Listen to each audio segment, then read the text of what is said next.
The envelope arrived on a Tuesday afternoon, and I knew before opening it that Patricia from the HOA had found something new to complain about. I was right.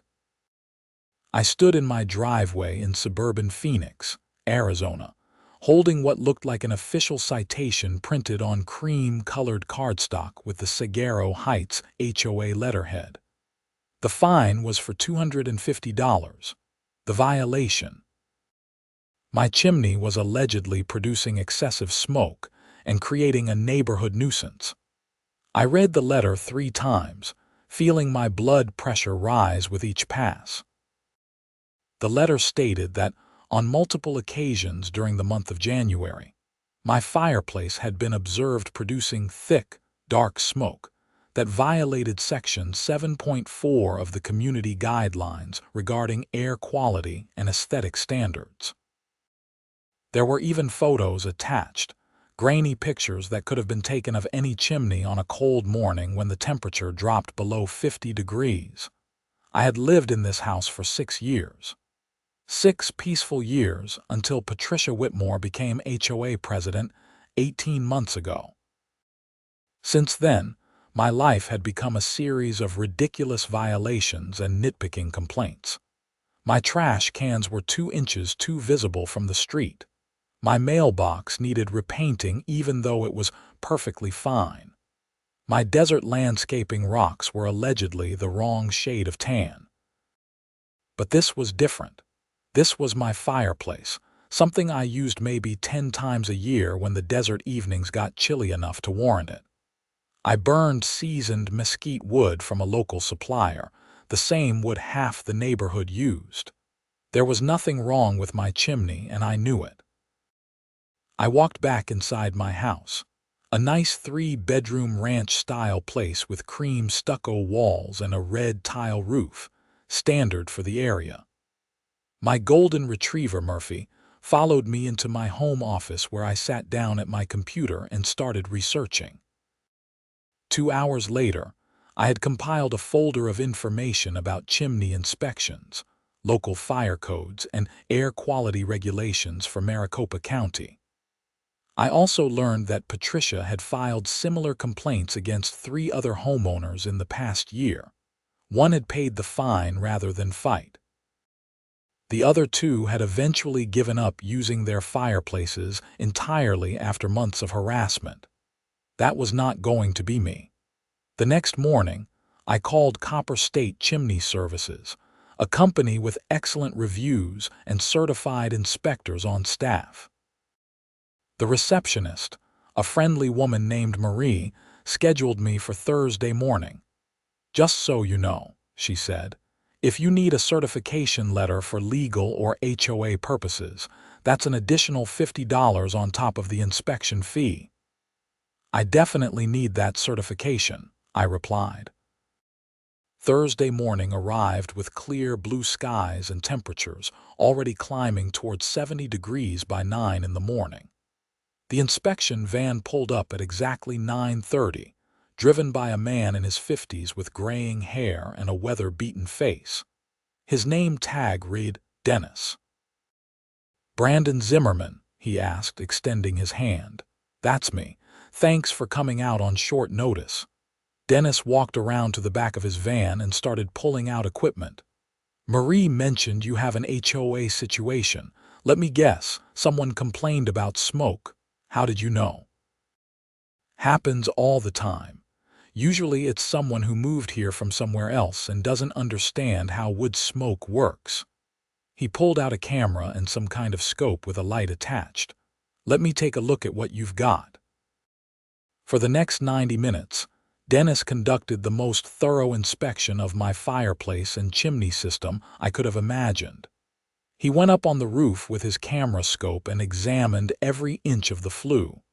He checked the firebox for cracks or damage. He tested the damper mechanism. He even used some kind of smoke pellet to check the draft and airflow. I followed him around, taking my own photos and videos of the inspection process. When he finally came back down from the roof for the last time, he was shaking his head. "Mr. Zimmerman, I have been inspecting chimneys for 23 years. This is one of the cleanest, best-maintained systems I have seen in a home this age. So there is nothing wrong with it. Nothing. Zero. The flue is clear, the cap is in perfect condition, your damper works exactly as it should. The masonry is sound. When was the last time you had this cleaned? About 8 months ago, before last winter. Well, whoever did it did a great job. There is minimal creosote buildup.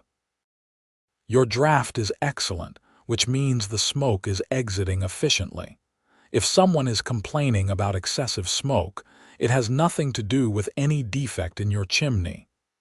Can you put all of that in writing? Absolutely. I will have a full inspection report and certification letter ready by tomorrow afternoon. I will include photos, measurements, everything. If your HOA wants to challenge it, they can try, but this chimney meets and exceeds all local fire codes and safety standards. I felt vindication washing over me. Thank you, Dennis, seriously. No problem, and for what it is worth, I would fight this. These HOA types need to be put in their place sometimes. After Dennis left, I spent the rest of the day drafting my response to the HOA. I pulled up the community guidelines and read section 7.4 word for word. It referenced excessive smoke that creates a persistent nuisance and blocks visibility or creates health hazards. Normal fireplace use was explicitly exempted. Friday afternoon, I picked up the certification packet from Dennis. It was impressive. A 12-page document with professional photos, technical specifications, and a notarized letter stating that my chimney and fireplace system was in excellent condition and posed no safety or environmental concerns. I made 3 copies of everything. One for my records, one for my response to the HOA, and one to keep in reserve. Then I drafted a formal appeal letter citing the inspection results and requesting an immediate dismissal of the fine. Monday morning, I hand-delivered my response to the HOA office, a small building near the community pool and clubhouse. The administrative assistant, a young woman named Kelly who always seemed uncomfortable working there, accepted my envelope. This is regarding the chimney fine, I explained. I will make sure Patricia gets it, Kelly said, lowering her voice slightly when she said the president's name. Is she in today? She will be here at 2 for the board meeting. I checked my watch. It was 10:30. Can residents attend board meetings? They are supposed to be open to all homeowners, yes. Then I will be back at 2. Kelly gave me a look that seemed almost apologetic. Just be prepared. Patricia does not like being challenged. I have noticed. I went home and changed into business casual attire, slacks and a button-down shirt. If I was going to confront Patricia Whitmore in an official setting, I wanted to look professional. I also grabbed my tablet loaded with all my documentation and photos. At 1:55, I walked back to the HOA office. The meeting room was a bland space with beige walls, fluorescent lighting, and a long table at the front where the board members sat. There were about 15 chairs arranged in rows for residents. 3 other homeowners were already there, elderly people who probably attended these meetings regularly. I took a seat in the second row and waited. Patricia arrived at exactly 2 o'clock, followed by the other 4 board members. She was in her late 40s with blonde hair styled in that particular way that screamed, "Let me speak to your manager." She wore a navy pantsuit and carried a leather folder embossed with the HOA logo. She looked directly at me when she entered, and her expression hardened. "Good afternoon, everyone," Patricia said, taking her seat at the center of the table. "Let's call this meeting to order." The other board members were Jim Hartford, the vice president and a retired accountant; Denise Martinez, the treasurer and a real estate agent; Robert Chen, the secretary and a dentist, and Linda Paulson, member at large and someone I had never actually spoken to. They all looked uncomfortable, like they wished they were anywhere else. Patricia went through the standard opening procedures, reading minutes from the last meeting and discussing various neighborhood matters, landscaping contracts, pool maintenance schedules, upcoming community events. She spoke with the authority of someone who believed every word from her mouth was gospel. Finally, she reached the violations and appeals section of the agenda. We have one appeal this month from Brandon Zimmerman regarding a chimney smoke violation. Mr. Zimmerman, would you like to address the board? I stood up, tablet in hand. Yes, thank you. I received notice of a $250 fine for allegedly producing excessive smoke from my chimney. I have since had my entire chimney and fireplace system professionally inspected and certified. The inspector found 0 defects and confirmed the system exceeds all local safety codes. I walked forward and handed copies of Dennis's report to each board member. Patricia took hers without looking at it. I am requesting that the fine be dismissed immediately, I continued. The inspection clearly shows there is no violation of any actual code or safety standard. Normal fireplace use is explicitly permitted under Section 7.4 of our community guidelines. Patricia finally glanced at the report, flipping through a few pages with obvious disinterest. Mr. Zimmerman, we have received multiple complaints from neighbors about the smoke from your chimney. This is about quality of life for the community, not just technical compliance. Which neighbors? I asked. That information is confidential. How can I address complaints if I do not know who is making them, or what specifically they are complaining about? The board has investigated the matter and found your chimney to be in violation. A professional inspection does not change the fact that your smoke is creating a nuisance. I felt my frustration building but kept my voice level. The inspection proves the smoke is normal combustion byproduct, not excessive in any way. There is no defect causing unusual smoke. If people can see smoke from a chimney, that is normal. That is how fireplaces work. Denise Martinez, the treasurer, spoke up. I looked at the photos in this report. The chimney does look fine. Do we have any actual documentation of excessive smoke? Patricia shot her a sharp look. We have the photographic evidence submitted with the original complaint. Can we see those photos again? Jim Hartford asked.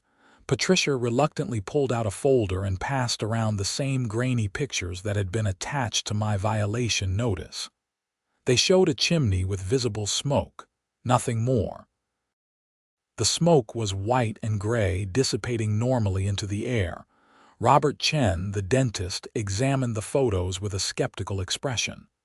Patricia, I use my fireplace too. This just looks like normal smoke to me. That is not the point, Patricia said, her voice taking on an edge. We have to maintain standards in this community.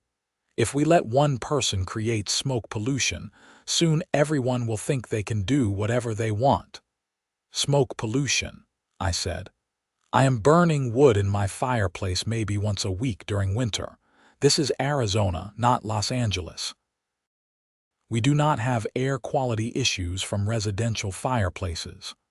The board will deliberate and provide a decision within 10 business days, Patricia said, clearly trying to end the discussion. I would like to request a vote today, I said. This is a simple matter. Either my chimney is in violation or it is not. The professional inspection says it is not. Linda Paulson, who had been silent until now, nodded. I agree. We should vote today. Patricia's jaw tightened. Fine. All in favor of upholding the fine against Mr. Zimmerman. Patricia raised her hand. Nobody else did. All opposed. The other 4 board members raised their hands. The fine is dismissed. Jim Hartford said. "Mr. Zimmerman, you are clear to continue using your fireplace as you see fit within normal parameters." Patricia looked like she had just bitten into a lemon. "This meeting is adjourned," she snapped, gathering her papers. As the other residents filed out, Denise Martinez approached me. "Good for you for fighting back. Patricia has been overstepping for months now. The rest of us are getting tired of it. Why don't you remove her as president? We are working on it. There is a recall petition being organized. You should sign it." She handed me a business card with an email address. "Send me a message and I will get you the information." I left the meeting feeling victorious but also uneasy. Patricia did not strike me as someone who would let this go gracefully. I was right. 2 weeks later, another envelope arrived. This time the fine was for $300. The violation. My house number was not clearly visible from the street, and my yard lighting was insufficient for safety standards. I walked out to my front yard and stared at my house numbers. They were 6-inch brass numerals mounted on the wall next to my front door, clearly visible from the street and the sidewalk. My yard lighting consisted of solar path lights along the walkway and a porch light that I turned on every evening. This was pure retaliation. I took photos of my house numbers from various angles, including from the street.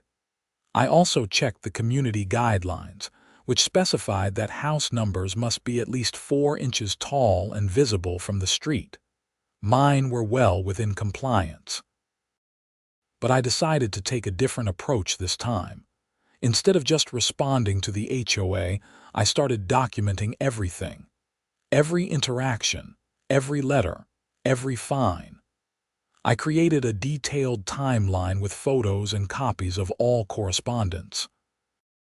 I also reached out to a lawyer friend named Marcus, who specialized in real estate law. We met for coffee at a local cafe in Scottsdale. "HOA disputes are tricky," Marcus said, stirring his espresso. "They have a lot of power, but they also have to follow their own rules and state law. If you can prove selective enforcement or harassment, you have a case." "How do I prove that?" "Document everything, which it sounds like you are already doing. Also, find out if other homeowners are experiencing similar issues.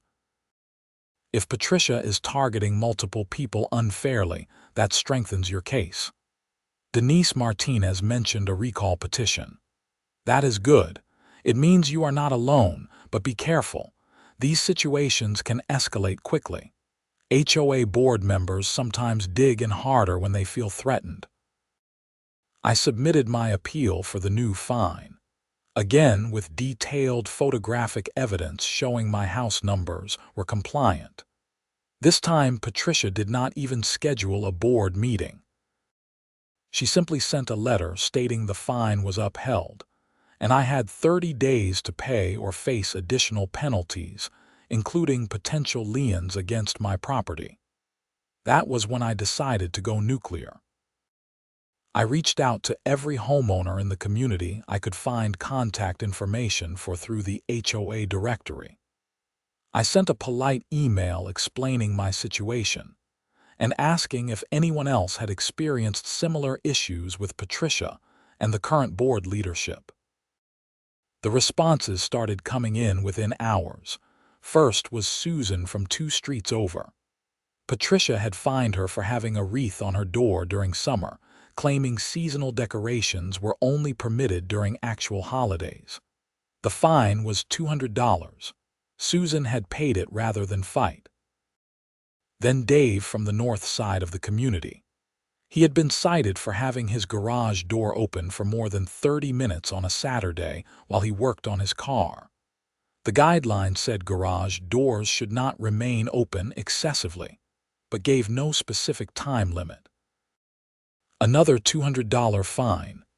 Then Margaret, an elderly widow who received a fine because her grass had brown patches during July, in Phoenix, in the middle of summer.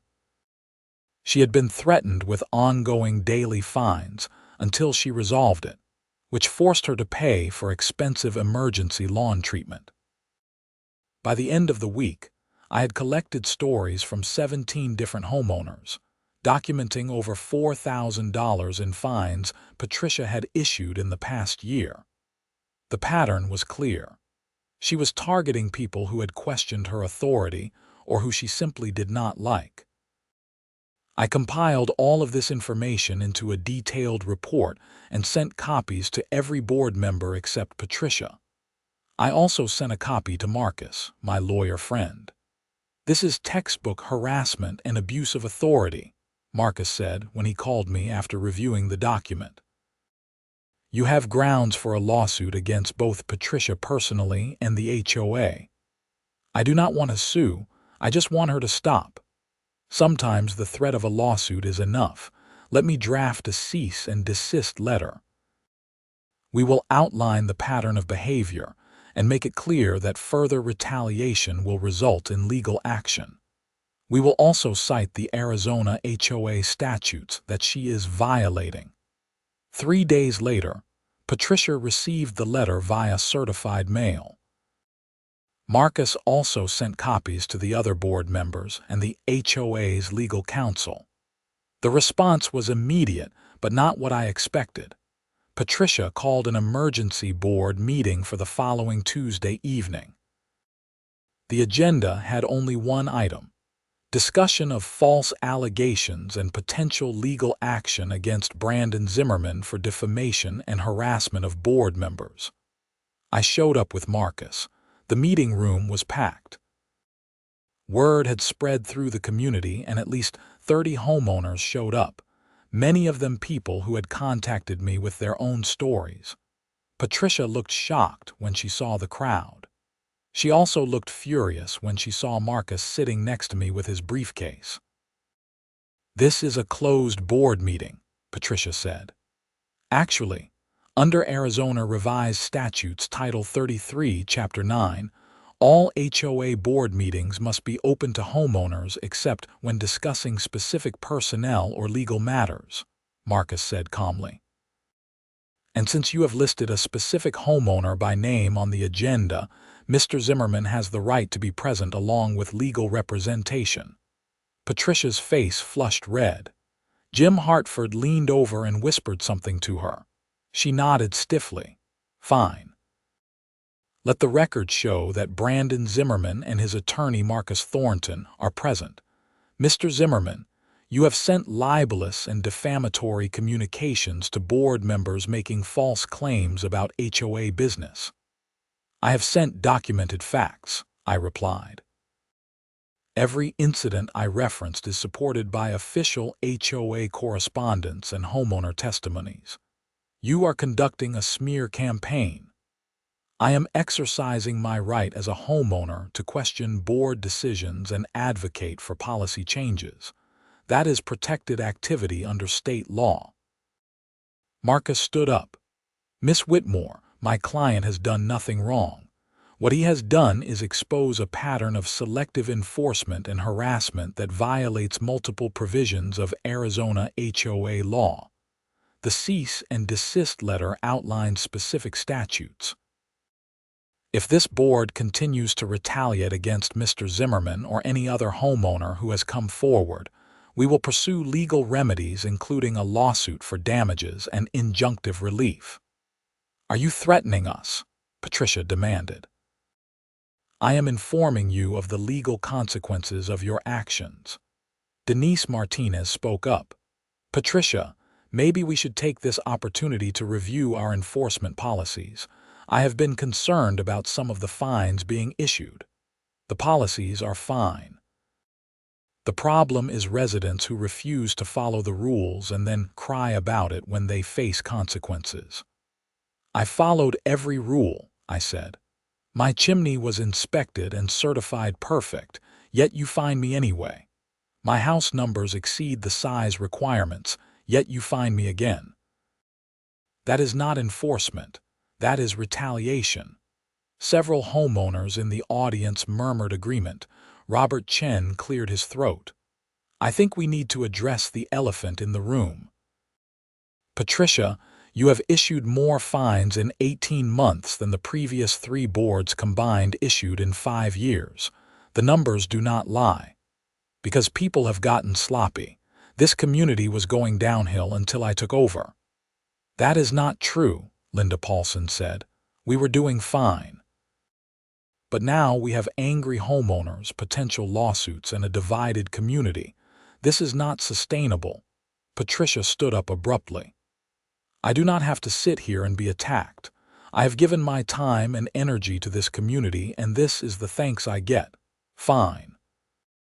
If you want to let the neighborhood fall apart, be my guest. I am done." She grabbed her things and walked out. The room fell silent for a moment. Then Jim Hartford spoke. "Well, that was dramatic. Denise, can you take over? We need to finish this meeting." Denise moved to Patricia's seat. "First order of business. I move that all fines issued to Brandon Zimmerman be dismissed and removed from his record." "Seconded," Robert Chen said immediately. The vote was unanimous. "Second," Denise continued, "I move that we form a committee to review all fines issued in the past 18 months and determine which ones were appropriate and which ones should be dismissed." "Seconded," Linda Paulson said. Another unanimous vote. The meeting continued for another hour with productive discussions about updating enforcement procedures and improving communication with homeowners. The atmosphere was completely different without Patricia's hostile presence. As people were leaving, several homeowners stopped to thank me for standing up to Patricia. Susan, the woman who had been fined for the summer wreath, actually hugged me. "You have no idea how stressed I have been," she said. "I thought about selling my house just to get away from her." Over the next 2 weeks, the review committee met several times. I was invited to participate along with 3 other homeowners who had received questionable fines. We went through every violation Patricia had issued. Out of 63 fines totaling over $12,000, the committee determined that 47 were either inappropriate, based on selective enforcement, or violated HOA guidelines. Letters went out to all affected homeowners informing them their fines were dismissed and any payments would be refunded. Patricia did not show up to the next regular board meeting, or the one after that. After missing 3 consecutive meetings, she was automatically removed from the board per the HOA bylaws. A special election was held, and Denise Martinez was voted in as the new president.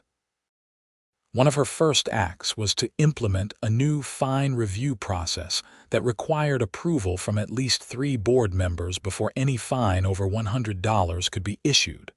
I thought that was the end of it. I was wrong. 3 months later, on a Saturday morning in May, I was doing yard work when a white sedan pulled up in front of my house. A woman in her 30s wearing business attire got out and approached me. "Brandon Zimmerman." "That is me." "I am Detective Rachel Morrison with the Phoenix Police Department Financial Crimes Unit. Do you have a few minutes to talk?" My stomach dropped. "What is this about?" "Patricia Whitmore. We are investigating allegations of embezzlement from your homeowner association. Your name came up as someone who had direct conflicts with her and might have relevant information." She showed me her badge and I invited her inside. Murphy immediately tried to befriend her, tail wagging enthusiastically. Detective Morrison smiled and scratched his ears before we sat down at my dining room table.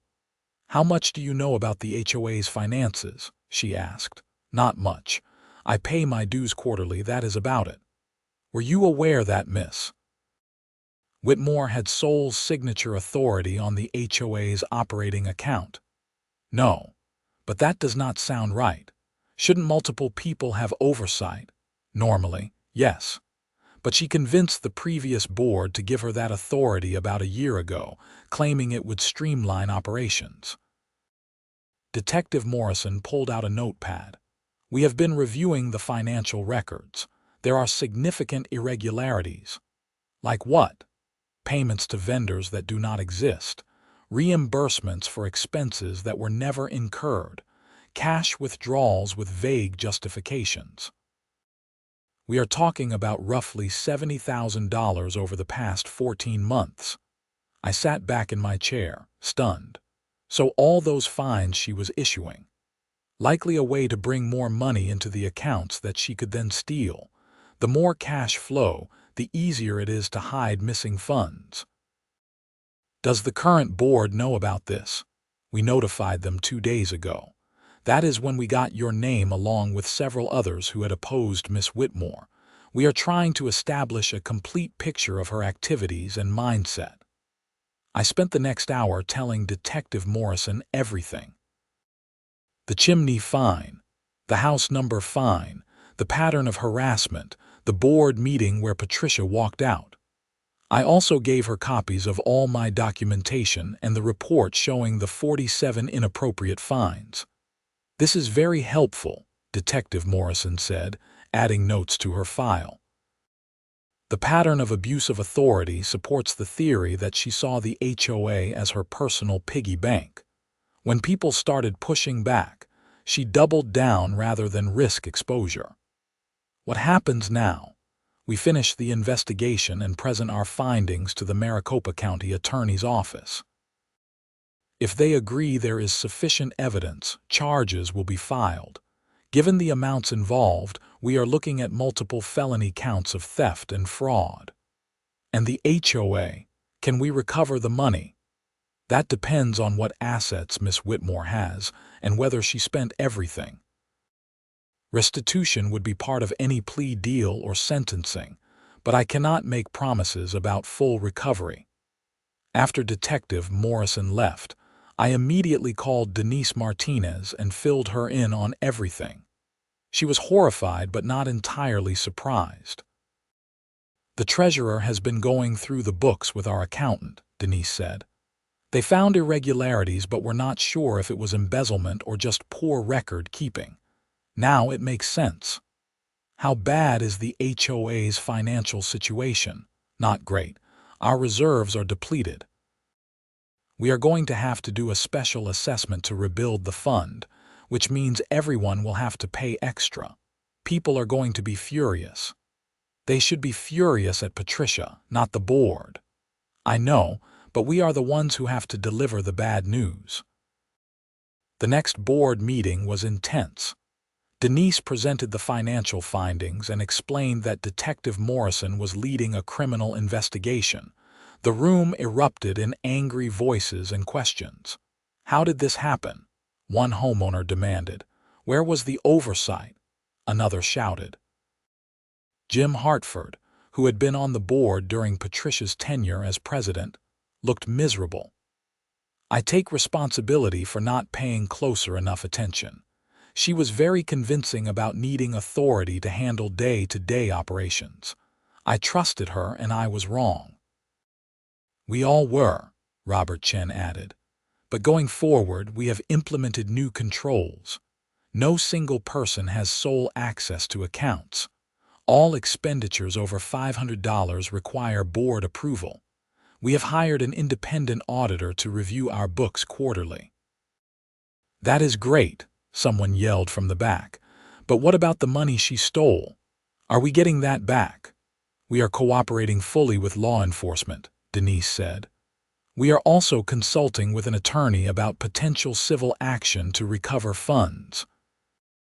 But I have to be honest, there are no guarantees. The special assessment was set at $400 per household, payable over 6 months. It was not popular, but people understood it was necessary. Meanwhile, the investigation continued. Detective Morrison contacted several other board members and homeowners. The Phoenix Police Department also brought in forensic accountants to trace where the money went. 6 weeks after Detective Morrison first showed up at my house, Patricia Whitmore was arrested. The news spread through the community within hours. I was at work when Denise called me. They got her. She was arrested this morning at her house. 6 counts of felony theft, 3 counts of fraud, and 2 counts of forgery. Forgery. She apparently created fake invoices from real vendors and altered board meeting minutes to cover up some of the transactions. It is bad, Brandon. Really bad. The local news covered the arrest that evening. I watched the report showing Patricia in handcuffs being led out of her house. The reporter described her as a homeowner association president accused of embezzling over $73,000.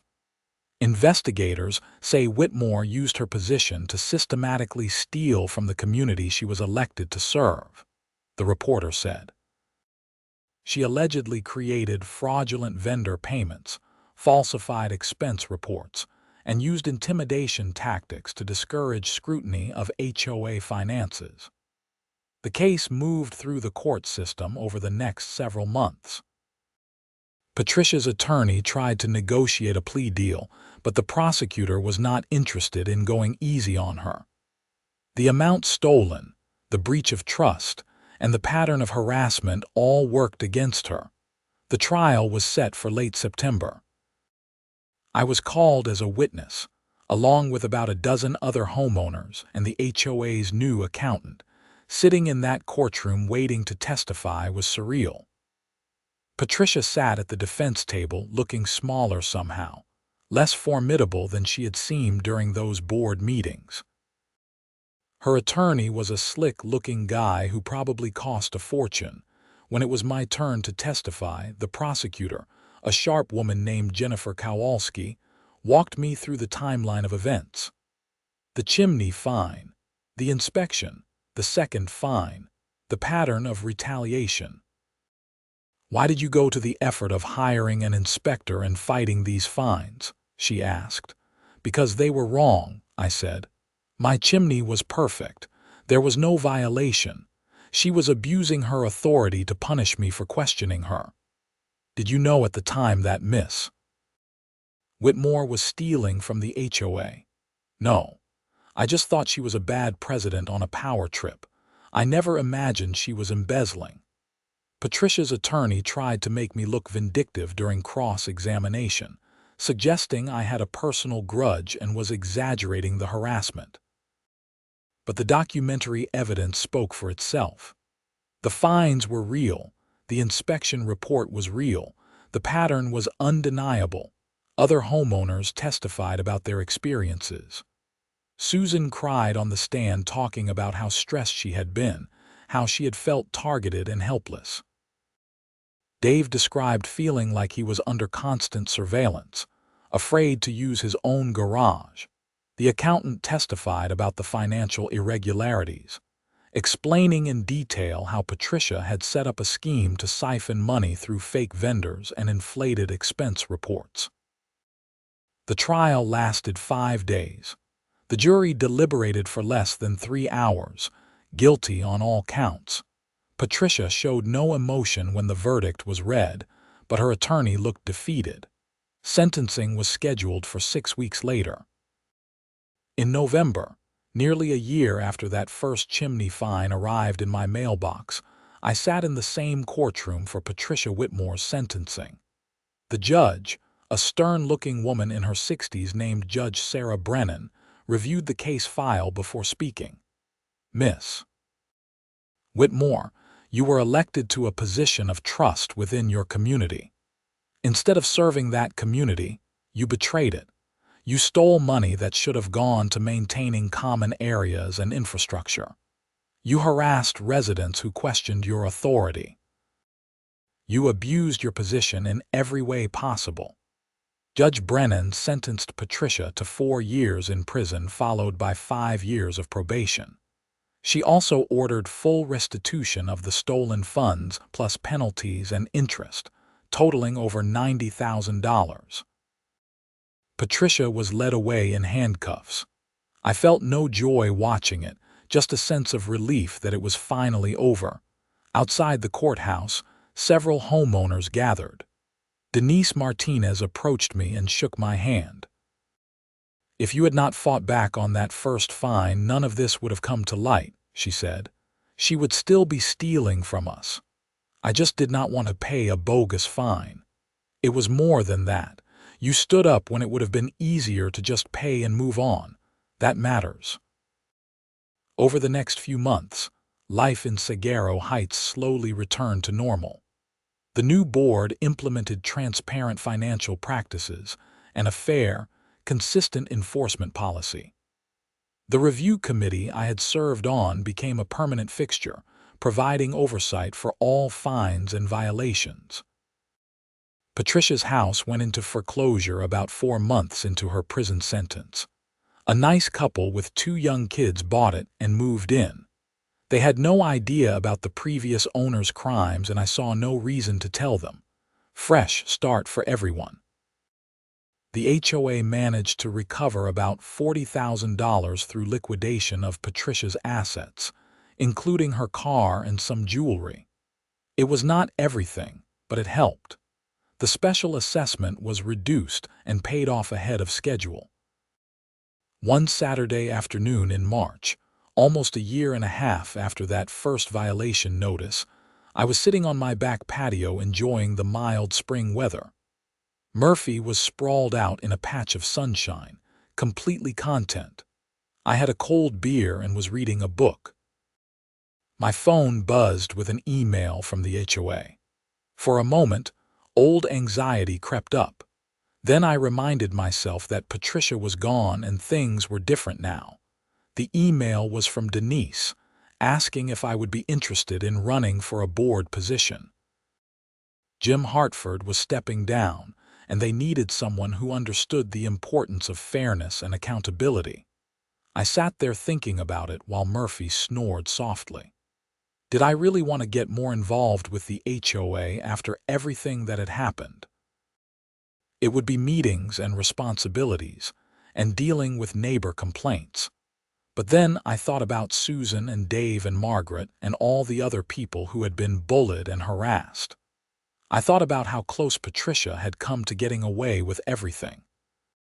I thought about how one person standing up had made a difference. I typed out a reply accepting the nomination. That evening, I decided to light a fire in my perfectly inspected, professionally certified, completely compliant fireplace. The temperature had dropped to a comfortable 60 degrees, perfect weather for it. I arranged seasoned mesquite logs in the firebox and got the fire going. As smoke rose from my chimney, white and gray against the darkening sky, I smiled. Nobody was going to find me for it.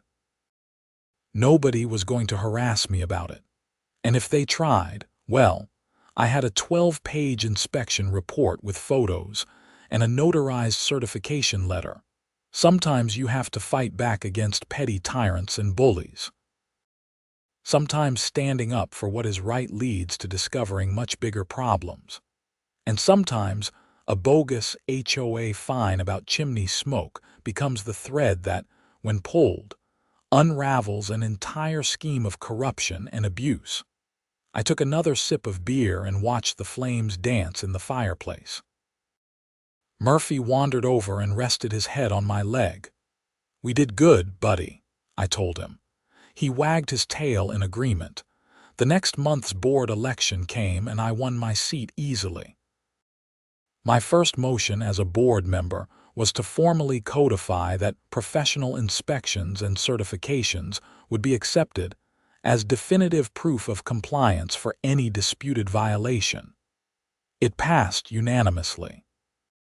My second motion was to create an annual review process for all HOA policies to ensure they remained reasonable and served the community's actual interests rather than anyone's personal agenda. That also passed. During my first year on the board, we approved exactly 3 fines. One for a homeowner who painted their house bright purple without architectural approval, which was legitimately against the guidelines. One for someone who installed a 10-foot statue of a cowboy in their front yard, also legitimately prohibited. And one for a property that had become so overgrown and neglected that it was attracting rodents, which was a legitimate health and safety issue. In each case, we worked with the homeowners first to resolve the issues before imposing fines. 2 of the 3 situations were resolved without any penalty. The third, the neglected property, turned out to be an estate situation where the owner had passed away, and relatives had not realized the property needed attention. Once they understood the situation, they hired a service to clean everything up. That was what an HOA was supposed to be, a way to maintain community standards while treating people fairly and reasonably. Not a tool for petty tyrants to harass their neighbors or steal money. I served on that board for 3 years before stepping down to focus on other things. By then, Saguaro Heights had regained its reputation as a pleasant, well-managed community. Property values recovered and even increased. People stopped being afraid to use their fireplaces, or hang wreaths on their doors, or work in their garages. Patricia Whitmore was released from prison after serving 2.5 years of her 4-year sentence.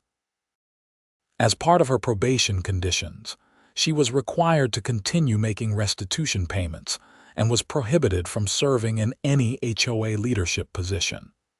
She moved to California shortly after her release. I never saw her again, and I was fine with that.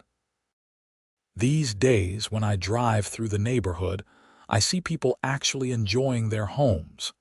Kids playing in front yards, families gathered on patios, cars being washed in driveways. The kinds of normal, everyday activities that Patricia had tried to turn into violations. And on cool desert evenings, when the temperature drops and the stars come out, I still light fires in my fireplace. The smoke rises from my chimney, white and gray against the night sky, exactly as it should, exactly as the professional inspection certified it would. Sometimes I think about that first violation notice, the one that started everything. It was supposed to intimidate me into compliance. Instead, it became the catalyst for exposing corruption and restoring fairness to an entire community. All because I refused to pay a bogus fine for a chimney that was working perfectly. All because I decided that sometimes the right thing to do is stand up and fight back, even when it would be easier to just go along. Murphy is older now, graying around the muzzle, but he still loves lying by the fireplace on those cool evenings. I scratch behind his ears and watch the flames and feel grateful that I trusted my instincts all those months ago. The inspection report still sits in my file cabinet, all 12 pages of it, with photos and technical specifications and that notarized certification letter. I will probably never need it again, but I keep it anyway. A reminder that documentation matters, that standing up for yourself matters, and that even something as simple as a properly functioning chimney can become a symbol of resistance against abuse of power. The HOA still exists, of course. It always will, but it is different now. Better. More accountable. More focused on actually serving the community rather than controlling it, and my chimney. It still works perfectly. Just like Dennis the inspector said it would. Just like I knew it did all along.